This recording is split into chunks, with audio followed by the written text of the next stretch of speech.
और यूक्रेन के इन हमलों से रूस के राष्ट्रपति व्लादिमीर पुतिन की सेना का कहर और बढ़ जाएगा यूक्रेन पर।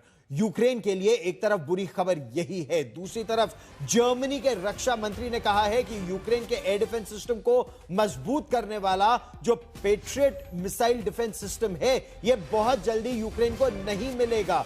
जर्मनी के रक्षा मंत्री ने यह कहा है ऐसे समय में जब अमेरिका के राष्ट्रपति डोनाल्ड ट्रंप ने नेटो चीफ के साथ बैठक की और दावा किया कि यूक्रेन को उसकी सुरक्षा के लिए पेट्रियट मिसाइल डिफेंस सिस्टम की कुछ बैटरियां या कुछ सिस्टम्स बहुत जल्द मिल जाएंगे। लेकिन जर्मनी का ऐसा मानना है कि ऐसा बहुत जल्द नहीं होगा।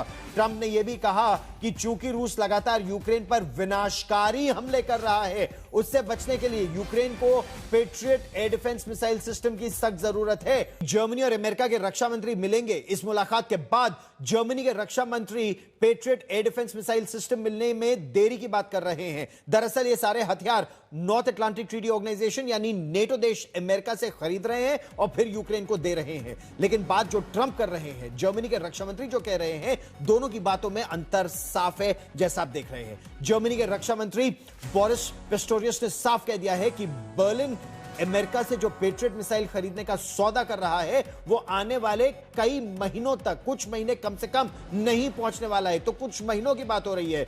जर्मनी ने यूक्रेन से वादा किया है कि वो अपनी पेट्रियट मिसाइल तो दे देगा, लेकिन इसमें समय लगेगा और इसीलिए अगले 2 हफ्ते यूक्रेन के लिए और खासतौर पर उसकी राजधानी कीव के लिए बहुत खतरनाक साबित हो सकते हैं।